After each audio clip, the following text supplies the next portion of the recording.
अस्सलाम वालेकुम नाज़रीन, मैं हूँ मोग़ीज़ सलीम।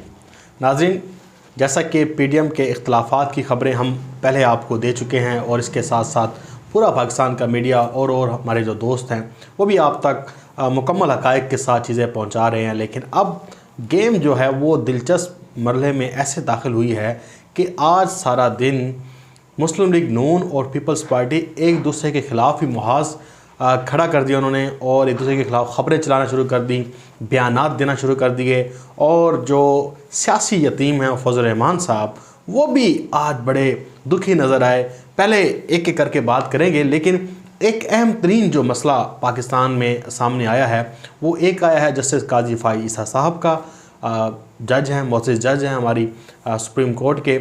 इसके साथ साथ जनाब एक और मसला सामने आया, वो ये आया है कि इमरान खान साहब ने एक यूँ समझ लें कि अपोजिशन को दावत दी है कि आए मिलकर बैठें, लेकिन उस दावत को भी वो सारा उन्होंने उड़ा के परे फेंक दिया है। और वही इमरान खान साहब का मौक़िफ़ सच साबित हुआ है कि इस जो 2 नंबर निज़ाम में अगर आप 1 नंबर काम करने की कोशिश करेंगे तो ये 2 नंबर लोग आपको वो काम करने नहीं देंगे।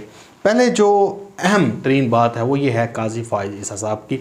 काजी फ़ाइज़ ईसा साहब ने एक तो सोशल मीडिया के लोगों पर भी इल्ज़ाम आयद किया, फिर उन्होंने अपनी एक वजाहत दी और फिर उन्होंने इल्ज़ामात भी लगा दिए और एक और ऐसी कंट्रोवर्शियल बात कर दी जिसके ऊपर बात करना ज़रूरी है। पहले उन्होंने कहा था कि हम गटर में रह रहे हैं, यानी कि पाकिस्तान एक गटर बन चुका है और उन्होंने पाकिस्तान को गटर से मुशाबत दी। अब उन्होंने कहा कि हुकूमत गटर है, और यानी कि पहले वो कहते हैं जो मैंने गटर पाकिस्तान कहा था पाकिस्तान को, वो मेरा बयान जो है तरोड़ मरोड़ कर पेश किया कि इन्होंने हुकूमती जो लोग हैं और हुकूमती जो सोशल मीडिया पे लोग बैठे हैं वो जनाब हमारी बातों को तरोड़ मरोड़ का पेश करते हैं, असल बात तो पहुंचती नहीं है। चलें जी, असल बात आज फिर कर देते हैं। आज उन्होंने कहा कि जनाब इमरान खान की हुकूमत जो है वो गटर हुकूमत है।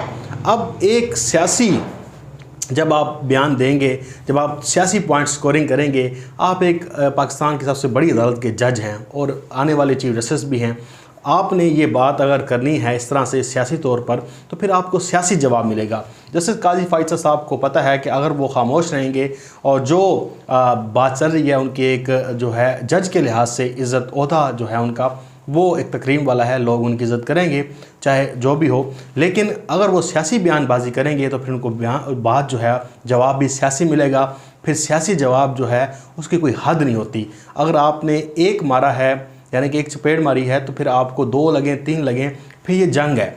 जंग में फिर ये नहीं देखा जाता कि जी उसने एक फायर किया तो मैं भी एक करूँगा, नहीं, फिर आपके पास जितनी ताकत होती है फिर आप वो ताकत लगा देते हैं। तो काजी फ़ाइज़ साहब को ये समझना चाहिए कि वो एक सरकारी ओहदे पर बैठे हैं, वो कि सियासी शख्सियत नहीं है।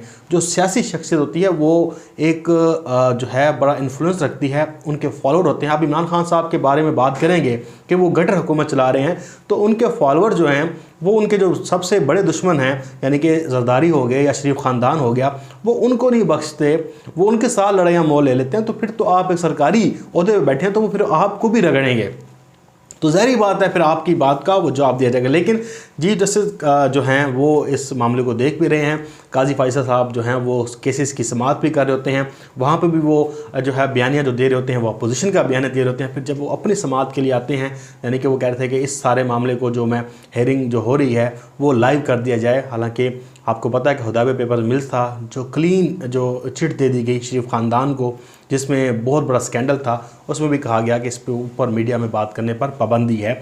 तो जब वो पाबंदी लगा दी तो अब वो कह रहे हैं कि हमें जो है लाइव दिखाया जाए। लेकिन अब काजी फ़ाइज़ साहब लग ये रहा है कि वो बहुत ज़्यादा बाइस्ड हो रहे हैं, बहुत ज़्यादा वो पर्सनल हो रहे हैं और वो कोशिश उनकी यही है। आप देखें वो कह रहे हैं कि जी मुझे कत्ल कर दिया जाएगा तो मैं शहीद हो जाऊंगा और मैं सीधा जन्नत में जाऊंगा।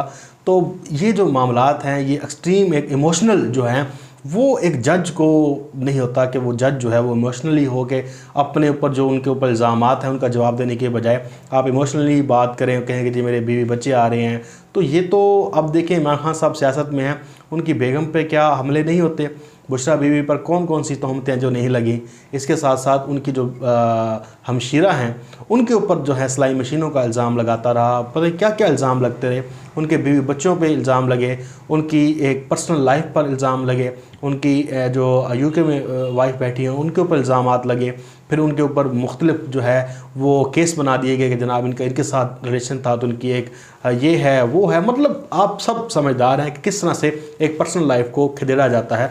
तो ये जो है अब इमरान खान साहब ने तो आज तक कोई ऐसी बात नहीं की, उन्होंने अपना जवाब भी दिया है। तो काजी फैसल साहब जो एक असल चीज़ है कि अपना जवाब दें, मनी ट्रायल दें, बात ख़त्म करें और ये किस्सा ख़त्म हो, लेकिन वो इमोशनली जो ब्लैकमेल करते हैं ये बड़ा खौफनाक है। अब इमरान खान साहब ने क्या किया, अब इमरान खान साहब ने कहा कि जाओ जी इंतखाबी इस्लाहत करते हैं, क्योंकि पूरी कौम ने देखा सेनेट इलेक्शन आज ऐसे हुआ जिसमें भेड़ बकरियों की तरह जो है बोली लगी इन ज़मीर फरोशों की, इन ये जो इस पार्लियामेंट पे काबिज़ हैं, जो पार्लियामेंट सिर्फ अमीरों की है, जिसमें सिर्फ अमीरों के काम होते हैं, गुरबा के लिए कुछ भी नहीं है, कोई कानून साजी गरीबों के लिए, सब कुछ इन्हीं के लिए है। ये पैसों के बल पे जो इन्होंने बोली लगाई, बकर मंडी लगाई हुई थी। इमरान खान साहब ने कहा कि यार ये पार्लियामेंट में जो हुआ, जो सेनेट इलेक्शन में हुआ, ये सबके सामने है और इलेक्शन कमीशन भी जो है वो शफाफ इलेक्शन कराने में नाकाम रहा है, ये बात सच है।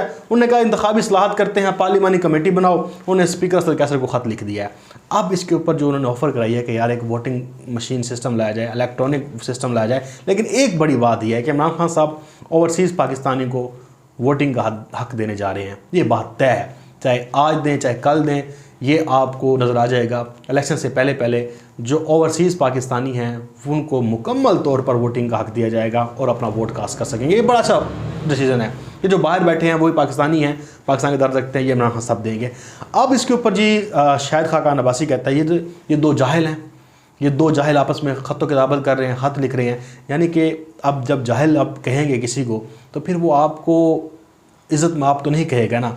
शाहिद खाकान अब्बासी का जो लेवल है, ये पाकिस्तान के प्राइम मिनिस्टर रहे हैं और आप उनकी बातें जब सुनते हैं, आप देखते हैं तो हैरान हो जाता हूँ कि यार ये कैसा एक शख्स है जिसको आपने एक प्राइम मिनिस्टर बना दिया था। यानी कि जिसको ये नहीं पता कि ये वीडियो जाली है, नकली है। वो सेनेट इलेक्शन जब हो रहे थे तो वो कह रहे थे कि जो यूसुफ गिलानी का बेटा है इसमें तो है ही नहीं, ये तो वीडियो ही 2 नंबर है, मैं तो उसको मानता नहीं हूँ। तो ये जब ढिठाई के साथ बात करते हैं तो बड़ा ही दुख होता है कि यार ये ऐसे लोग पाकिस्तान के जो हैं प्राइम मिनिस्टर बने रहे, पाकिस्तान के ऊपर रूल करते रहे। अब वो जाहिल कह रहा है, वो कह रहा है जी इस तरह से काम नहीं होते, ये तो इमरान खान खुद धांधली की पैदावार है, धांधली से आए हैं, तो ये क्या इस्लाहत करेंगे। यानी कि वो किसी तौर पर ये मानने को तैयार नहीं है। मैंने जैसे कहा कि 2 नंबर लोग 1 नंबर सिस्टम को नहीं मानेंगे। इमरान खान को कहते हैं कि 2 नंबर सिस्टम जारी रखो, हम 1 नंबर सिस्टम के हक़ में नहीं हैं। अब इमरान खान साहब ने ये पार्लिमानी कमेटी बनाने का जो फैसला किया है, अब अपोजिशन इसको मानने को तैयार नहीं है।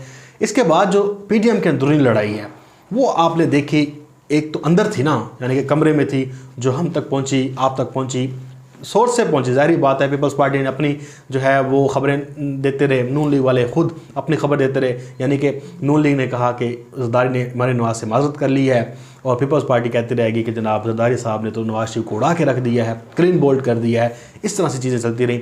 अब दोनों की लड़ाई थी एक हद तक, कहाँ तक थी जनाब, अंदरूनी लड़ाई PDM के इजलासों में जो खुल के सामने नहीं आती। लेकिन अब जो मेन स्ट्रीम मीडिया है वहाँ पर ये दोनों एक दूसरे के खिलाफ हो गया। आप फजल रहमान की तकरीर देखें, वो कहता है जी उन्होंने नफ़ी की जो पीपल्स पार्टी के मौक़िफ़ की, कहा कि जनाब ये तो तय ही नहीं था कि हम जो है इस्तीफ़े देंगे, इस्तीफ़े आखिरी ऑप्शन होगा, हम तो इस बात पे तय थे कि इस्तीफ़े देने ही देने हैं। ये तो एटम बम इन्होंने अपना बनाया हुआ था कि हम आखिर में इस्तीफ़े देंगे। उन्होंने कहा कि 9 जमातों का एहतराम करना चाहिए पीपल्स पार्टी को। फिर उन्होंने जब नवाज़ शरीफ से आज बात की, अब नवाज़ शरीफ से फजल रहमान ने बात की है, मैं टेलीफोन लगा के सुन तो नहीं रहा था, या पाकिस्तान का कोई मीडिया चैनल भी वो टेलीफोन नहीं सुन रहा था, वो सुन रहा था फजल रहमान या नवाज़ शरीफ। खबर कहाँ से आई? मुस्लिम लीग नून के सोशल मीडिया से आई, उनके जो मीडिया को डील करने वाले लोग हैं उन्होंने दी। फजल रहमान ग्रुप ने दी खबर कि जनाब नवाज़ शरीफ जो है वो जरदारी के बयान पर बड़ा अफसरदा है, उसे दुख पहुंचा है। फजल रहमान कहता है मुझे भी बड़ा दुख हुआ है, उसने गैर जमहूरी रवैया अपनाया है। यानी कि ये खबर अब फ़ोन जब किया, आपस में टेलीफोनिक रब्ता हुआ तो एक दूसरे ने जो है जरदारी की बुराइयाँ भी की। और ये बुराइयाँ कहाँ तक कैसे पहुँची? हम तक ऐसे पहुँची कि मुस्लिम लीग नून का जो मीडिया को जो डील करते हैं लोग, उन्होंने ये खबर दी कि जनाब ये टेलीफोनिक रब्ता हुआ है तो ये हुआ है, बाकी किसी के पास खबर नहीं थी। कोई कहे कि जी मैं फ़ोन सुन रहा था, ये झूठ है। ये हम ज़ाहिर बात है, हम अगर कोई खबर लेंगे तो पीपल्स पार्टी के मीडिया सेल से लेंगे, नून लीग के मीडिया सेल से ले लेंगे, या फजल रहमान के मीडिया सेल से ले लेंगे। वो उन्होंने भेजना होता है, व्हाट्सअप कर देते हैं, वो भेज देते हैं, वो खबर है उसको बना के एग्जीरेट करके फिर पीपल्स पार्टी के खिलाफ कोई ले जाता है, कोई इधर ले जाता है। लेकिन असल बात यह है कि मुस्लिम लीग नून पीपल्स पार्टी को ठोकना चाहती थी।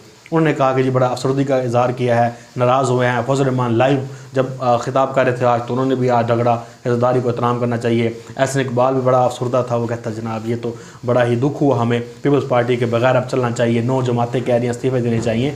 तो अब इनकी जो एक अंदरूनी लड़ाई थी वो बाहर आती दिखाई दे रही है। लेकिन ये हमें मज़ीद जो है, इसमें मज़ीद जो हमें एक सेपरेशन है इन जमातों में मज़ीद देखने को मिलेगी, क्योंकि जब ये लड़ रहे हैं तो इस वक्त इमरान खान साहब खामोश हैं।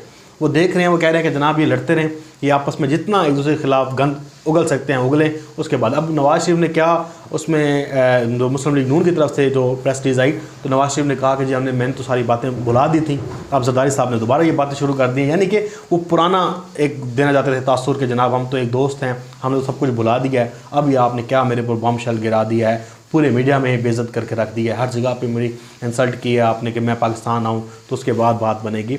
तो एक ये मामला चल गया है। अब काजी फैसल साहब ने भी आप समझ गए। लेकिन जो असल बात है वो ये है कि इस्लाहात पे कभी भी अपोजिशन नहीं मानेगी। लेकिन इमरान खान साहब ने जो करना है वो खुद ही करना है। इमरान खान साहब इलेक्ट्रॉनिक वोटिंग मशीनें भी लेकर आएँ, जो करना है इमरान खान साहब इस्लाहात करें और इस इलेक्शन के प्रोसेस को शफाफ बनाएं, ताकि जब भी कोई इलेक्शन हो उसके बाद कोई उंगली ना उठा सके कि पाकिस्तान में इलेक्शन जो है लोग कहें कि एक शख्स आया था जिसने शफाफ इलेक्शन कराए थे, उसका नाम इमरान खान था। अपना बहुत सारा ख्याल रखिएगा। मुझे इजाज़त, अल्लाह हाफ़िज़। पाकिस्तान जिंदाबाद।